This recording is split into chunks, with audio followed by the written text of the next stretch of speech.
Hello and welcome to NewFilmmakers Los Angeles in partnership with Movie Maker magazine. My name is Danny DeLillo and we're here at the Cambridge Los Angeles show in West Hollywood. I'm here with Mark and Anna with their movie Red Top. Let's take a look at the clip.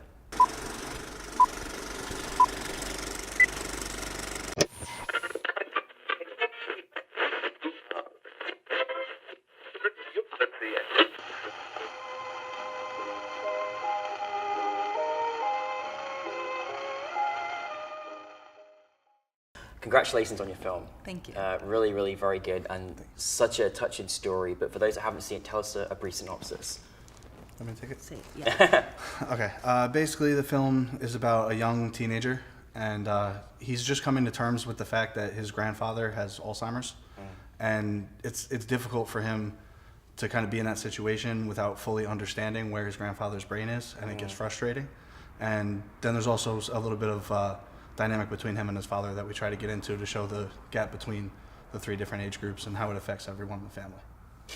It's a really touching story, and I think, you know, in this particular day and age where we are speaking about this particular subject more families are going through this as well, and we're still, as families, when you love someone, you know, you're not quite sure how to deal with this and how to process it, and, you know, you engage it in this great story. Where did the inspiration come for you in creating it? And to me, is I have an aunt that has that problem, and I've seen the family that's closer to her go through it, and I don't know, I just thought it was so easy to point where the person was making mistakes, or and the closest they were, the family, harder it gets. It's easy to be outside and judge, like, oh, they're not doing this right, or they're not doing that right.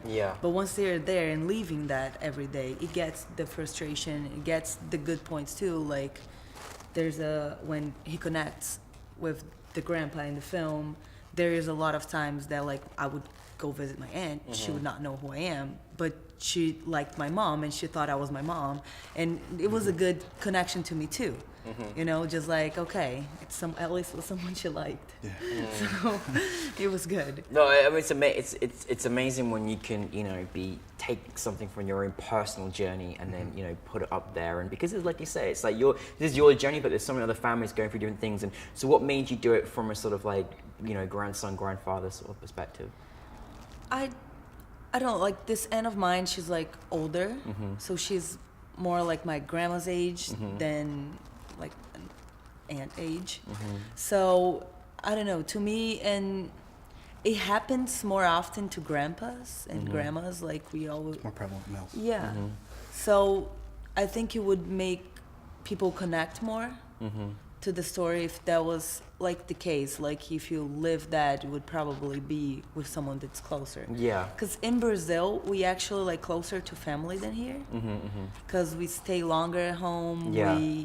I don't know, we always have like Sunday, we would go eat together, or we see family more often. Brazilians feed you very well. That's very true. My adopted Brazilian families, but then we do this more often than here. Because here there's like, I have like friends that've been, I don't know how long since seeing their parents. And I would not be home and like living in the same city or even same country, and I would probably see them once or twice. Even like my dad's family's from Argentina, and 2 times a year I would go there to see them and spend like a month or at least like 15 days or something. So it's, I don't know, it's, to me, family, it's a big thing. And I love old people, so we love old people. Bless them. We're all gonna get there one day, but we love and appreciate their amazing life experiences they share with us, and it is, you know, it's a sad fact of life. This happens to some people, but I think it's, you know, it's really great to orchestrate as an example to what lots of families may be going through, and I think that's a great credit to you both. And you had this great relationship between, you know, the grandfather and the grandson. Like, it was just so kind of really beautiful to see, because, you know, you've got a young guy who's also going through his changes in his life and everything else, dealing with someone that's in the latter part of their life who doesn't know. How was that dynamic as, you know, writer, director, how was that for you guys to kind of create this sort of, you know, relationship? So, I mean, originally, like she said, the script had an uncle in it, and then when me and her revisited it and rewrote a lot of it, my great-grandfather had Alzheimer's, and he would come home with stories I just like he lived in Pennsylvania. There was a lot of ice on the road a lot, and he would tell me that when they come home from the elderly rec center, that they would make the women get out and push. Like, oh wow, that never happened. Wow, yeah. But it was just in his head. It was funny, and like I wanted to give, even though it's a really like, impactful and emotional story, I wanted to give a little bit of humor. Yeah. And just show, because it's life. I mean, you have ups and downs and the back and forth play, and I just think that like trying to add in little moments like that with them in the bathroom. In the beginning when they had the first conversation, even though it got intense, I tried to start it off like a little humorous in the beginning where he doesn't really know his name and he's getting annoyed by it. And I think Anna really liked when we came together and like found those types of things and brought it to life. No, most definitely.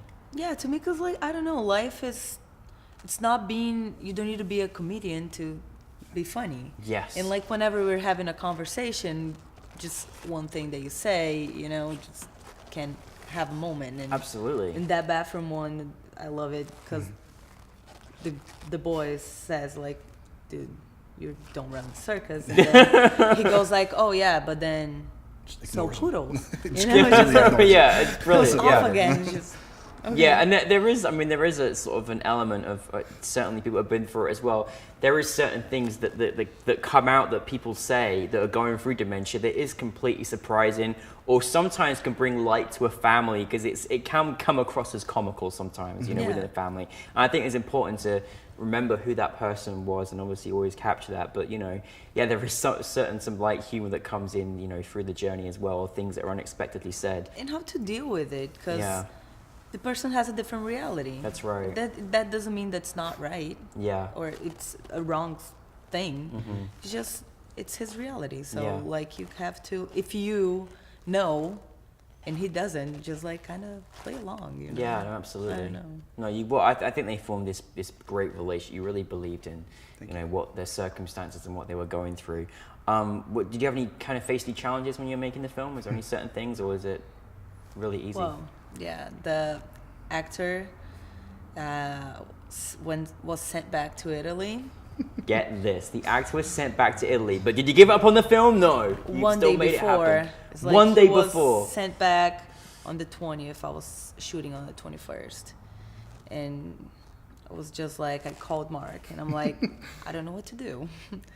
What do we do now? He's like, well, we find another actor. And luckily, my friend had just come home from California. He was acting. I Amazing. forget what the name of the feature is, but he just came home and he was like, I got the weekend. Yeah. Called Dana back. I was like, we figured this one out. Yeah, and then we go ahead and I'm like, he didn't see the script before. And she's like, oh my God.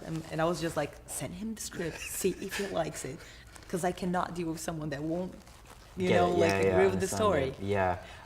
This is amazing. Like, honestly, when it comes to being, an independent filmmaker, you're faced with all sorts of challenges, and half the people are like, right, that's it, I can't do this, I can't face this. But I can imagine another person playing that part, which is amazing.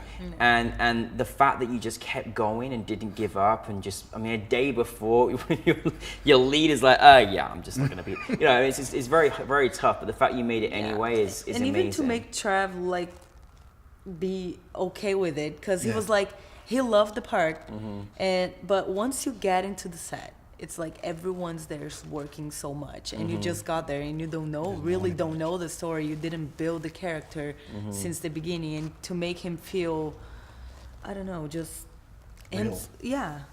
And he was pretty good. I loved it. I was happy with his performance.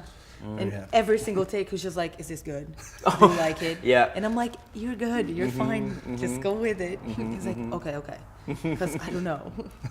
No, that's brilliant. And Mauricio, the grandpa, helped a lot too. Yeah. No, that's great. again, it comes down to your team. If you've got a great supportive team of people, you can really make anything work, can't you? But it certainly did. What's it like, given the fact that this film may never have taken place if you didn't have the amazing perseverance or the plan Bs that you did, what was it like to have your film at NewFilmmakers LA in front of a new audience? What was that feeling like? Crazy. Yeah? It was amazing. Good crazy? Yes, good crazy. Good crazy. Yeah, because I came from Brazil. I worked in the industry there as an assistant director, and then I wanted to take a step further. And then I went to New York to study directing. And then you put all your time, your energy, your money into this, and then you're done and just like, oh my God, what am I doing with my life? Because then it's all gone. And then when I got called to the film festival, I was just like, Mark, this is happening. You know, this is like, we did something and actually people want to see it. Like, they liked it. So, I don't know, it was... Including the full-time president of the Golden Globes was there last night to watch it. Thank So, God you know, I didn't know that. You know, which is, who came up and said how much she loved the films in that particular program. So, you know, this is, you know, great credit. It's the result, isn't it, to see it on there on the big screen, because you guys see it on laptops for so long or on editing rooms and things, and here it is, and it's wondrous. What's next for you both? We have some projects. The problem is money. We spent, especially Anna, spent a lot of money on this film. I have a few scripts that I'm working on right now. We're just kind of looking for investors and teams and trying to build them right now. But I have 2 features that we're looking at and a couple more shorts. Oh, wow. Yeah.